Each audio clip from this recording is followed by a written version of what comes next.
Hello student and welcome to our YouTube channel Vijay Kumar my new classroom. मैं साक्षी आज आप सभी के साथ हूँ सेट 3 मैथ की आंसर की के साथ, जो आपका 15 दिसंबर को मैथ का 12th क्लास का एग्ज़ाम हुआ था उसके लिए। तो वी होप आपका सेट बहुत अच्छा गया होगा और एग्ज़ाम बहुत ही इजी भी आया हुआ था। तो चलिए आज आपके सेट 3 की अगर कोई भी क्वेरी है तो उसे सॉल्व करते हुए वीडियो को स्टार्ट करते हैं। तो आपका पहले 5 क्वेश्चंस एमसीक्यू थे, तो पहले हम एमसीक्यू को सॉल्व करते हुए चलते हैं। तो आपका पहला क्वेश्चन इंटीग्रेशन से था। वैसे इंटीग्रेशन हमारा सेट 2 में आना था, बट हमें जब आता ही है तो क्यों ज़्यादा बवाल करना है।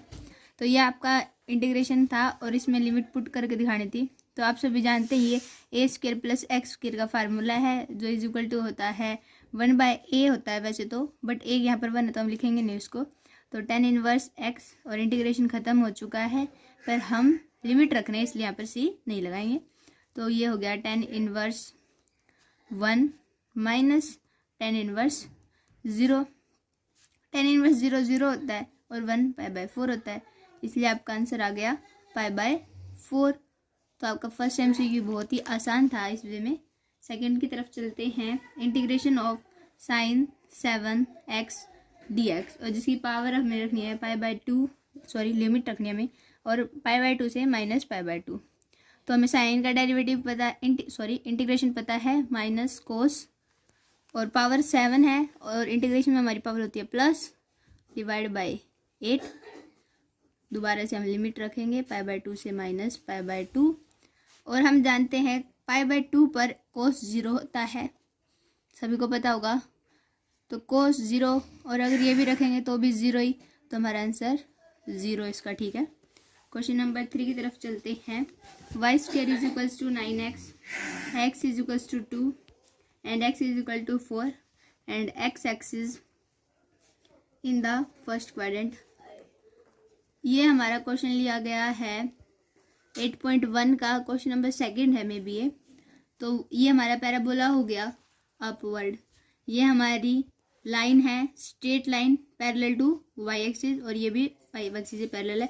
तो मैं आपको इसको सिर्फ ग्राफ और आंसर बता देता हूँ, क्योंकि ये सवाल 1 मार्क्स के लिए आपको सोल्व तो करना ही नहीं था। तो ये हो गया हमारा पैराबोला y² = 9x। ये हमारी हो गई लाइन x = 2 एंड x = 4। तो हमारा फर्स्ट क्वाड्रेंट में ये एरिया बन गया। ये 2 बने हैं तो इसलिए हम इस एरिया को 2 से मल्टीप्लाई कर देंगे। तो आपका इसका आंसर है, क्योंकि ये सॉल्व करने में थोड़ा टाइम लग जाएगा इसलिए मैं सिर्फ आंसर बता रहा हूँ 1 मार्क्स के लिए आपके लिए। 16 - 4√2² यूनिट। क्वेश्चन नंबर 4 की तरफ बढ़ते हैं। 2x² y double derivative minus 3y derivative plus y = 2। इसका हमें बताना था ऑर्डर। ये 9.1 का आपका क्वेश्चन है, और हमें पता है ऑर्डर होता है किसी भी इक्वेशन में हाईएस्ट डेरिवेटिव उसका ऑर्डर होता है, और यहाँ पर हाईएस्ट डेरिवेटिव 2 है इसलिए इसका ऑर्डर हो गया 2। आप जो भी वीडियोस देख रहे हैं उनके लिए इस क्वेश्चन है कि इस क्वेश्चन की डिग्री क्या होगी, आप ये कमेंट सेक्शन में बताएंगे ताकि आपको 9.1 अच्छे से हो जाए। और ये एक इम्पोर्टेंट क्वेश्चन है ऑर्डर और डिग्री का। एक क्वेश्चन मिस हो गया शायद बीच में, ये वाला y² = 4x and y = 2x। ये आपका क्वेश्चन नंबर 4 था, और ये हमारा 8.2 में से लिया गया है, और ये MCQ है। तो 12th क्लास स्टूडेंट आप MCQ जो एक्सरसाइज के MCQ उन्हें बहुत ही अच्छे से अपना समझे और उसको करें। कुछ क्वेश्चन होते हैं जो आप समझ नहीं पाते, तो मेरी आप सभी से ये रिक्वेस्ट है कि उनको हो सके तो याद कर लीजिए, और जितना हो सके आप उसको समझ लीजिए, क्योंकि मैथ में जो हमारे 40 मार्क्स के MCQ आने हैं उसके लिए बहुत इंपॉर्टेंट है।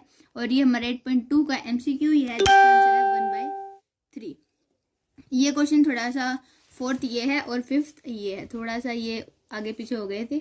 तो आपके MCQ जो 1 MCQ टाइप क्वेश्चन थे ऑप्शनल, वे यहाँ पर होते हैं ख़त्म। तो अब हम चलते हैं 1 वर्ड के क्वेश्चन की तरफ।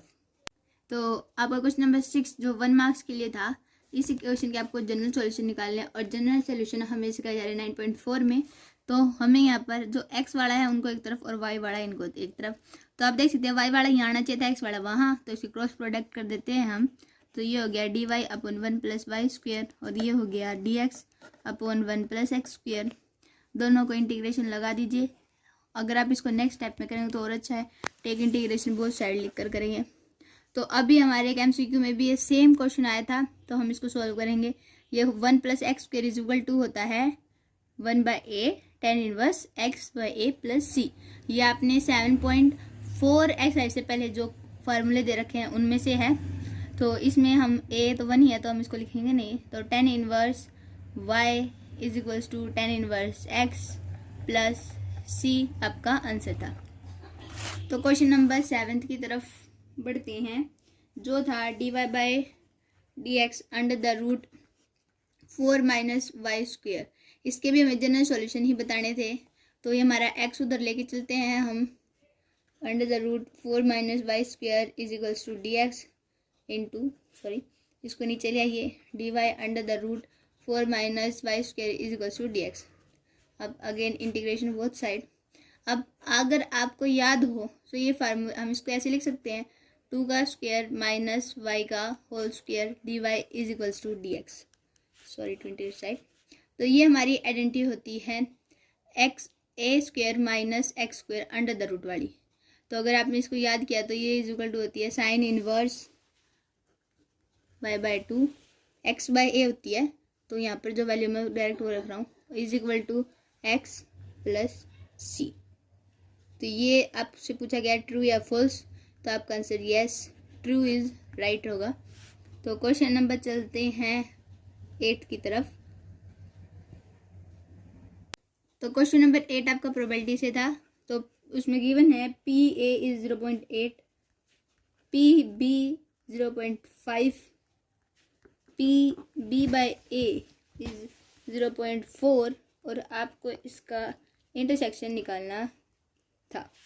तो हमें पता है कि PB/A = होता है इंटरसेक्शन और अपॉन में जिसकी प्रोबेबिलिटी है उसकी प्रोबेबिलिटी की। तो यहाँ पर हमें इसकी वैल्यू गिवन है 0.4, इंटरसेक्शन ऐसे कैसे जिसकी वैल्यू नहीं है, a की वैल्यू 0.8, आप इसको मल्टीप्लाई करिए 0.32 = PA intersection B, that is your answer. Next question number 9 की तरफ चलते हैं, जो है PA 0.5, PA इंटरसेक्शन B 3/5 और PB = x। हमें यहाँ पर प्रोबेबिलिटी B निकालनी है। ये क्वेश्चन थोड़ा सा कंफ्यूजिंग भी है और शायद ये में भी गलत भी हो सकता है, क्योंकि जो इसका आंसर आ रहा है वो एक्चुअल में नहीं बन रहा था। तो फिर भी मैं आपको एक बार निकाल के दिखा सकती हूँ कि कैसे हुआ था वो। तो हमें पता है क्वेश्चन में गिवन है कि ये दोनों इंडिपेंडेंट हैं। PA × PB हमारा इंटरसेक्शन होता है जब इंडिपेंडेंट होते हैं, PA.PB = PA इंटरसेक्शन B। ये इंडिपेंडेंट है इसलिए है, या आप रीज़न भी लिख दे तो अच्छी बात है, और भी क्योंकि हमें टीचर का पता नहीं है कौन हमारे पेपर कैसे चेक कर सकता है। तो 0.5 × x = 3/5, ये x है। अब 5 को क्या लिख सकते हैं, 5/10 × x = 3/5। अब ये मल्टीप्लाई में तो जाके डिवाइड होके रेसिप्रोकल × 10/5 6/5। अब इसको डिवाइड कीजिए आप 5 को 6 से, मैं करके दिखा रहा हूँ आपको, 0.60 ये हो गया। पहले आप 1 पे लीजिए 1 0 10, तो ये आ गया हमारा 0.12। और अब आप यहाँ से यूनिट भी निकाल सकते हैं। आपके टीचर जैसे भी इस क्वेश्चन को करेंगे वैसे ही ठीक होगा ये क्वेश्चन, क्योंकि अगर इसमें यूनियन ही दे दिया जाता तो मे भी क्वेश्चन और ईजी हो सकता था, बट कोई नहीं, हमें जैसे दिया हमने वैसे आपको निकाल के दिखा दिया। अगर आपका क्वेश्चन ऐसे नहीं हुआ है तो मे भी रॉन्ग हो सकता है, क्योंकि जो हमारी इंडिपेंडेंट को देखकर जो हमें पता लगा वो यही था, उसके अकॉर्डिंग ही हमने निकाला है। तो अभी जैसे भी आपके टीचर चेक करेंगे, best of luck for your that question. आपके 20 में से 19 बनाता है ये, या 20 में से 20 बना लेता है। तो नेक्स्ट क्वेश्चन की तरफ चलते हैं। तो जो हमारा क्वेश्चन नंबर 10 है वो हमारा लिया गया है होमोजीनियस फंक्शन चैप्टर नंबर 9 से। तो हमें पता है होमोजीनियस फंक्शन में पावर सेम होनी चाहिए। पर यहाँ पर x की 1 और x की 1 की ज़्यादा हो रही है, तो इसको चलो करते हैं सॉल्व। ये हमारा एक्सरसाइज का शायद सेकंड ही क्वेश्चन है। यहाँ से ऊपर से x कॉमन 1, अब यहाँ x नहीं था तो divide by y by x, और अपन में हमारा x आई, x से x कैंसिल। अब ये हो गई होमोजीनियस इक्वेशन, क्योंकि पावर सबकी प्लस है। अगर x ऊपर आता तो उसकी पावर बढ़ रही थी, जो कि होमोजीनियस फंक्शन को शो नहीं करती है, तो इसको हम इक्वेशन 1 मानते हैं। अब put y is equals to we X, इसको इक्वेशन 2। अब हम इसका करते हैं derivative, y is equals to y का डेरिवेटिव होता है D Y by D X. इसमें हम डॉट प्रोडक्ट लगाएंगे, v ऐसा कैसा, x का डेरिवेटिव होता है 1 तो उसको लिखेंगे नहीं, x ऐसा कैसा, और v का derivative D we by D X. इसको इक्वेशन 3 मान लीजिए। अब हमारी जो सेकंड और थर्ड है उसको फर्स्ट में रखते हैं। D Y by D X की जगह हमें ये मिल गया है, तो इसको रखते हैं फर्स्ट में, v plus x d Y by D x. 1 ऐसा कैसा, और y की जगह हमारा y बाई एक्स है, y की जगह हम रख लेते हैं v by x, v x sorry, ये हमारा यहाँ से हमने यहाँ पुट किया, और अपॉन में x था, x से x कैंसिल, तो ये बन गया v x d we by D x equals to 1 plus v, इस v से ये v कैंसिल। तो फिर अब हम x वाले को एक तरफ कर लेते हैं इनको, और डी वी को यहीं छोड़ देते हैं, तो ये हो गया d x by x, take integration both side, d y 1 by x d x, v का डी वी का इंटीग्रेशन v, और 1 बाई एक्स का log x प्लस c। अब v की वैल्यू हम यहाँ से देखें तो हम v equals to we x था हमारा, तो यहाँ से v की वैल्यू क्या आ गई, y by x equals to v, तो यहाँ v की जगह रखते हैं इसको, y by x equals to log x plus c, और y equals to x log x plus c x. ये आपका 10th क्वेश्चन का आंसर है। अब चलते हैं क्वेश्चन नंबर 11 की तरफ। तो ये आपका क्वेश्चन नंबर 11 था, जो कि लिया हुआ है 7 चैप्टर की लिमिट वाली, जो लिमिट पुट करने वाली एक्सरसाइज है 7.7 से शायद। तो हम इसको सॉल्व करके चलते हैं। तो हमें पता है कोस का डेरिवेटिव क्या होता है, साइन एक्स, तो हम कोस को टी मान लेते हैं यहाँ पर। तो कोस का हमारे पास डेरिवेटिव क्या होता है, माइनस साइन एक्स, टी का derivative d x is equals to d t. तो हमारा ये ऊपर वाला गया, पर हमें माइनस नीचे, इसलिए हम माइनस को ले जाते हैं उधर। ठीक है, चलो अब एक बात देखो, जब हमने इसको टी कर लिया तो हमारी लिमिट है जो वो चेंज हो जाती है।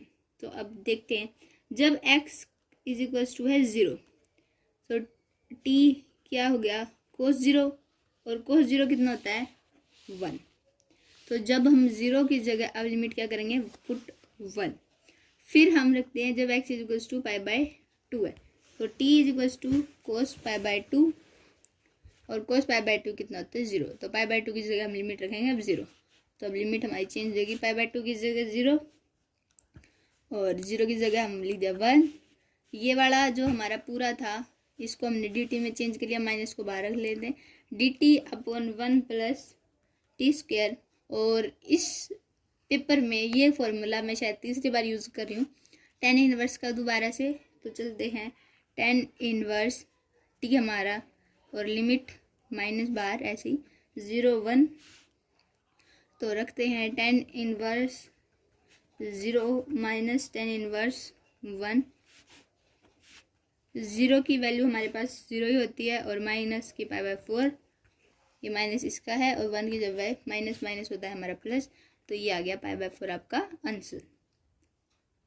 तो ये आपका क्वेश्चन नंबर 11 कंप्लीट होता है। क्वेश्चन नंबर 12 आपका प्रोबेबिलिटी 13.3 से लिया गया है, जिसे बायस थ्योरम भी कहा जाता है। तो वो एक्सरसाइज वैसे ही बहुत इंपॉर्टेंट है, तो उसमें जो पूरी स्टेटमेंट थी मैं उसको जैसे हम क्वेश्चन में लिखे हैं वैसे लिख कर दिखा रही हूँ आपको। तो उसमें दिया गया है कि स्कूटर ड्राइवर है हमारे पास, इसको ड्राइवर में शॉर्ट फॉर्म है, उसको हम E1 मान लेते हैं जो है 2000। फिर हमारे पास कार ड्राइवर है CD, तो उसको हम E2 मान लेते हैं, वे हैं 4000। फिर हमारे पास है ट्रक ड्राइवर TD E3, उसको हम मानते हैं 6000।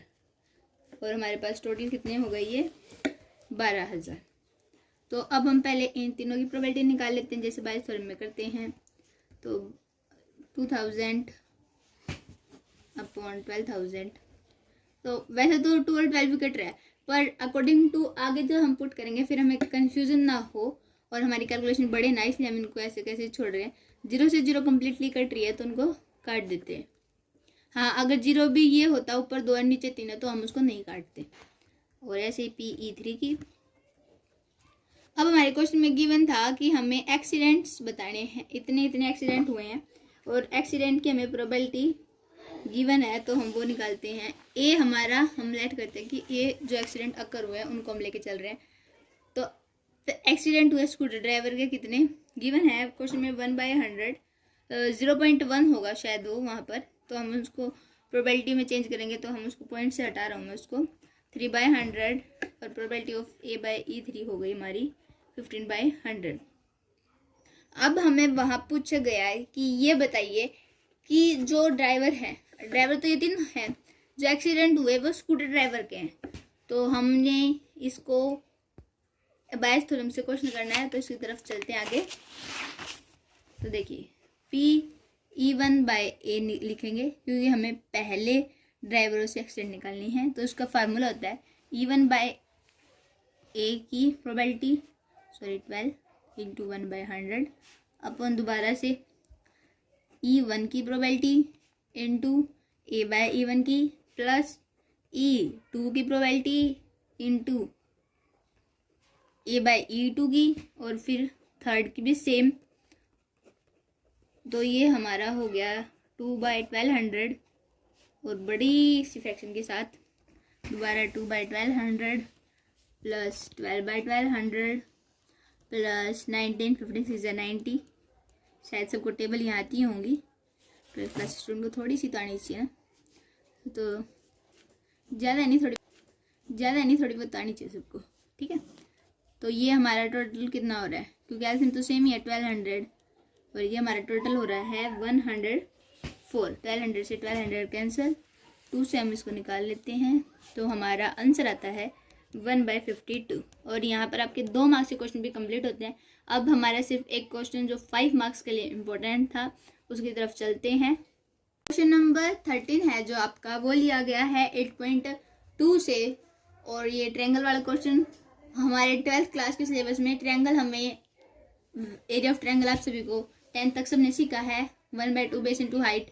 फिर हमें 12th क्लास में बता रही हूँ मैं, डिटरमाइनर से भी हमें ट्रायंगल का एरिया निकालना सिखाया गया है। फिर हमें इंटीग्रेशन से भी एरिया ऑफ ट्रायंगल निकाला गया है और आगे चलकर हम वेक्टर से भी एरिया ऑफ ट्रायंगल निकालेंगे। तो ये हमें 3 बार एरिया ऑफ ट्रायंगल निकालना आता है हमें। तो पर यहाँ पर गिवन है कि बाय इंटीग्रेशन आपको ये एरिया ऑफ ट्रायंगल निकालना है। तो चलिए, और ये 5 मार्क्स का क्वेश्चन है आपका, तो ये क्वेश्चन बड़ा साफ सुथरा सा करना है आपको। तो चलिए स्टार्ट करते हैं। आपको ये पॉइंट गिवन है, इनको प्लॉट कर लेते हैं, रफ स्केच जिसको बोलते हैं हम। इसको थोड़ा सा आप स्केल से बनाएंगे तो और अच्छा बनेगा आपका पेपर में। हमारी कोई लंबी चौड़ी डिजिट हमें दे नहीं रखी है ना, तो इसलिए हम छोटे छोटे प्लॉट कर लेते हैं, 3 तक 4 तक, बस बहुत है, इतना नहीं, उससे ज़्यादा हैवी नहीं ना, इसलिए। तो हमारा पहला पॉइंट है -10, तो ये तो हो गया यहाँ, इसको नाम दे दो ए। ये दिखना चाहिए पेपर में, आप कलर चेंज करके लिख लो, मतलब पेन चेंज करके, कलर तो कहाँ होते हैं मैथ के पेपर में। फिर हमारा दूसरा पॉइंट है 1 3, 1 ये रहा, 3 ये रहा, इसको रख दो पॉइंट बी। फिर है हमारा 3 2, 3 ये रहा, 2 ये रहा, सी। तो अब इसको कनेक्ट करके एक बन गई, लग रहा है ना ट्रायंगल सी बन गई है, हाँ बिल्कुल लग रहा है। तो इसको हम शेड कर लेते हैं क्योंकि ये हमारा रिक्वायर्ड एरिया है। पर अब एक बात देखो, ट्रायंगल तो हवा में बन गई है हमारी थोड़ी सी, तो इसको थोड़ा सा ज़मीन से जोड़ते हैं। एक बार यहाँ से जोड़ सकते हैं इसको, और एक इसको यहाँ से जोड़ सकते हैं। अब देखिए, हमें निकालना तो एरिया ऑफ ट्रायंगल है, पर अब ये बन गया ट्रेपेजियम, क्योंकि नीचे के 2 बॉक्स भी आ गए हैं। तो पहले तो इन बॉक्सों को नाम दे दो। ये हो गया सी तक आ गए थे ना, डी, और ये हो गया ई। अब हम ये निकालेंगे, ये वाला एरिया प्लस ये वाला एरिया, और ये माइनस कर देंगे नीचे वाला। अगर ये नीचे वाला घट जाए तो देखो ऊपर ऊपर वाला बन गया ना फिर से। तो हमने सिर्फ यही थोड़ा सा सोच के करो इस क्वेश्चन को, बहुत ईजी क्वेश्चन है। चलो ठीक है। पर अब जो तो हमारे चैप्टर में थे तो हम लिमिट पुट कर रहे थे, अब हमें लिमिट्स तो पता ही नहीं है यहाँ पर, और हमारे पास कोई इक्वेशन भी नहीं है तो कि हमें एक्स और वाई की वैल्यू निकाल ले। तो हमें आती है इक्वेशन लाइन की निकालनी, जो हमारा स्लोप वाला चैप्टर था 11th क्लास में। तो उसकी तरफ चलते हैं। तो हम निकालते हैं ए बी की इक्वेशन। ए और बी, ये आपको दिख रही है। तो हमारी इक्वेशन फार्मूला क्या होता है, y is equal y minus x1 is equals to y minus y1 upon x2 minus x1 upon x minus 1। तो ये आपने 11th क्लास में पढ़ा था स्लोप वाले में, क्यों ये तो स्लोप का ही फार्मूला होता है आगे। तो इसके हिसाब से मैं डायरेक्ट आपको वैल्यू पुट करके दिखा रहा हूँ। y minus 0 is equal to 3 minus 0 upon 1 plus 1 x plus 1 1। तो ये हमारा y इज इक्वल टू आ गया 3/2 ब्रैकेट x प्लस 1। फिर हमारी equation of b c y minus 3 2 minus 3 upon 3 minus 1 x minus 1 y is equal to minus 1/2 x minus 1 और plus 3। ये वाला जो 3 था ना, इसको मैंने लास्ट में सीधा डायरेक्ट प्लस कर दिया है। Equation of a c y minus 0 2 minus 0 3 plus 1 और इंटू में x प्लस 1 हो गया। ये हो गया हमारा 1/2, क्योंकि ये 4 हो गया था तो 4 से हमने उसको निकाल दिया बाहर, काट दिया 2 और 4 को। तो ये तो हमारी आ गई तीनों की इक्वेशंस। क्वेश्चन में मोस्ट इम्पोर्टेंट थिंग्स ये इक्वेशन है। जो हमारी एरिया ऑफ ट्रायंगल ABC का हमें निकालना है, तो उसके लिए हम करेंगे एरिया ऑफ ABC। आप फिगर से इसको समझ ले एक बार, क्योंकि फिगर थोड़ा पेज टर्न हो गया है, तो आप वहाँ से स्क्रीनशॉट लेके कैसे भी उसको समझ सकते हैं। BEDC और माइनस कर देंगे हम एरिया ऑफ ACD, फिर हमारी जो मेन ट्रायंगल है वो आ जाएगी।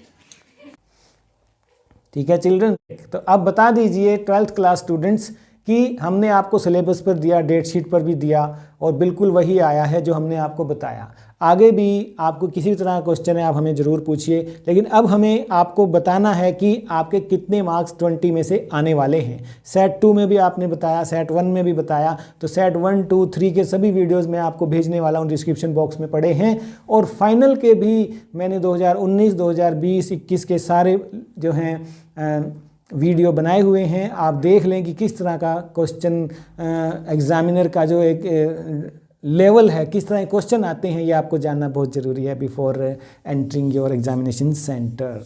हम कराएंगे तैयारी आपकी जल्दी ही। 45 डेज़ का एक रिवीजन राउंड हम लगाने वाले हैं। बने रहिए हमारे साथ मार्च के अंत तक, जब तक आपके फाइनल एग्ज़ाम पूरे ना हो जाएं तब तक आप हमारे साथ बने रहें। Thank you, you all are wonderful people. ये वीडियो कैसा लगा दोस्तों में ज़रूर भेज देना, सभी को भेज देना, लाइक कर देना, ठीक है। चैनल को सब्सक्राइब कर लेना, व्हाट्सएप ग्रुप ज्वाइन कर लेना, वेबसाइट पे विजिट कर लेना। Thank you wonderful people, God bless you all.